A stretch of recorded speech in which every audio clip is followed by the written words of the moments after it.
Hiya guys, and welcome back. I've got some more modelling stuff for you. I've got loads and loads and loads of stuff to tell you, and I don't know how to tell you.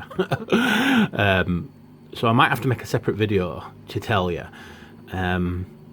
But for this one, I'm just going to talk about this vehicle, okay? And then I'll make another video later on and talk about what I've got to tell you all, because I know you all follow my channel quite. Yeah, well, there's quite a lot of fans out there, so you'll be all quite interested in to hear what I've got to say. So yeah, let's talk about this one. Right, okay, Lifta Droppa Battlewagon. Battlewagon made from a Rhino. Now, the Rhino are quite weedy in size, so I've beefed up the Rhino with all the extra armour. If I move this around too much, things are going to fall off, because I've not glued a lot of things down yet, because obviously I've got to paint it, so there is a few things, you know, that I can't move around. Well, I can move it around, but you know, it's going to start falling off and stuff, so I've got to be really careful. Okay, so the Rhino, I've tried my hardest to build it so you've got so you can barely tell it is a Rhino, and I think I succeeded, because you can, once this is painted, you will probably almost 100% not be able to see the Rhino at all, apart from the tracks. So yeah. And also I did it like this because I wanted to keep the price down a little bit to the guy who's buying it. One of the guy who normally buys all my stuff. Yeah, so trying to keep the price down for him mainly. So I used the Rhino instead of an actual proper battle wagon, which cost nearly twice as much as a Rhino. So yeah, kept it like this. Majority of it is scratch built, other than the actual bottom part and this part here. Obviously the grey model is GW, and the rest of it is me. The look and size of the model is what I was going for. So I've made it so you can see at the back here where the little ladders are that come up, and inside as well. I've made a little power plant thing. I'm not going to get it out, but there's a power plant inside there, because obviously you've got this massive Lifta Droppa on it, and so I just felt it needed something inside there, because I wanted this back bit open. So all I'm going to do is I'm going to spray inside there black. I'm going to paint up this power plant here that I've built, and then you've got something to look into rather than nothing being there.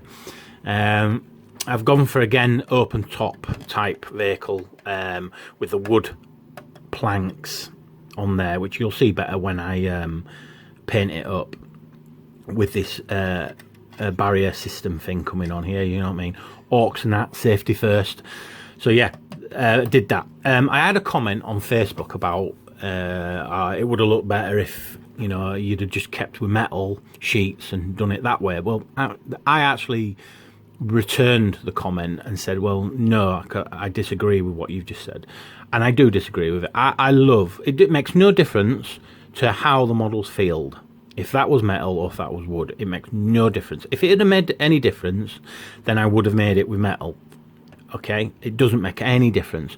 Now, with the wood and the metal, when it clashes together, once it's painted, it's very, very pleasing to the eye, and that's what modelling is all about, is making something that's pleasing to the eye. And not only that, you can go field it. One of my friends was saying that, again, John, the guy who buys everything, he was saying that every time he fields one of my models, and he's got a lot of my models, he has nothing but people coming over to him and asking him all sorts of questions about the models, and you know, they sit down there admiring the models and paying no attention to the game. So that's my aim, and that's what I try to achieve, is the look overall. And obviously I go with the rules as well. Like John says to me, it needs to have this and this and this and that's it, and build it like that. And that's how he will run the thing. I'm not the type of modeler that will build something and then, you know, stick a gun here and a gun there and a big massive gun here, and then when you field it, it only has like one shooter, and so it makes no sense. So when John plays stuff, he plays the model exactly how it is in the rules. So yeah. But saying that, I've stuck this here as a little extra. When he fields this model, it won't have a twin link shooter on it. It'll be exactly how that is now. So I've just stuck that on there because I thought at the front it was missing something, and just for the look. Again, like I said to you, I love the look of these models. That's how it is. Okay, so the Lifta Droppa then. I'll just move back to the back. How I went about doing this, well, that's one of the ball things from the truck model, and then I built these first. I built this head first, okay, had it mounted on a tube, and then I built a box thing. Then I built the wiring coming off it, okay, like that. Then I built the arm, built this bottom bit here, and then I mounted it to one of them turret things that you get with the Rhino, and mounted it on there. So I've not changed anything around there, which, to be honest with you, it didn't need it. It doesn't need it. Once it's painted up, you won't even be able to tell. And then the very, very last thing I built was the gunner. Okay, then it's just a normal Ork model. He had an axe in his hand. I cut the axe off, cut the wrist off here, twisted it round, made a little bracket thing, and did that. And as you can see, it comes out, okay, and slots in carefully. Once that's all painted, I'll glue him in. Okay, so that's that. The actual sighting system is just the usual, what I usually make. No change there, just the same sighting system as I always do. But this time, I've made a little computer screen here. So once I paint this up, I'll paint that screen green and have a little target thing on there and whatever. And all these little buttons here, I'll paint red. Yeah, and that's that. Okay, I made a little platform here. That was the very, very last thing I built, because it just felt like it needed something. So I put a little platform here and then a little platform here, so that you can step down onto there and onto there, if that. Or climb up this ladder, step onto that, and then into the gunner's chair. Again, it all depends how you want to play it. And that's about it, really. I've built this so this comes off. Just, again, for ease of painting more than anything. These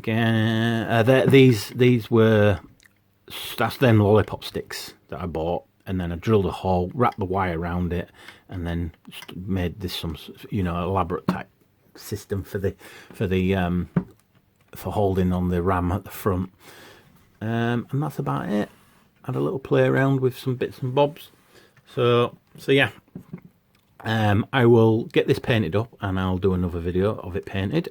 It's going to be Bad Moon, obviously, because of the Bad Moon symbol that's right there. And yeah, as far as I know, that's about it, guys. So I hope you like it as much as I enjoyed building it. I am building. Right, I'll go into what I'm going to. I'll talk about what I'm going to say now. That I said at the beginning.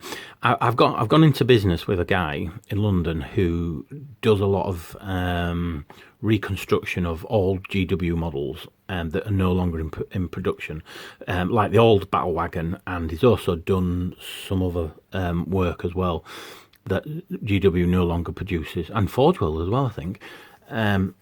I've started making a lot of models for him to cast. If you remember my shooters, my big shooters, my Rattler cannons that I make, I've done some little grot bots, little robot things that are very similar to the ones that I did before, that I did the video on, but these are actually going to replace, or they give you another option to have ammo runts, them little medic bot things, I can't remember what they call them now, orderlies, and there's something else, so ammo, orderlies, and what's the other one? Oilers. Is it Oilers? Oilers and techies or something like that. Anyway, so they're going to get produced. I'm doing the monkey dread as well, which is going to be a death dread, which is coming on really nicely. If I'll do a video of that as well when I get it back, just to show you guys what's going to be produced.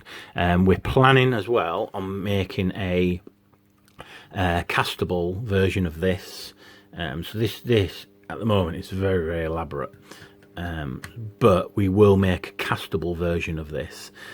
So keep your ears out for that one. That might take a while to produce, but we are going to do a castable version of this. There's lots of other stuff on there. I'll show you the link or I'll give you a link to the website later when I put this video online, hopefully I'll put that in the description, but I'm not that clever, so I'll probably forget.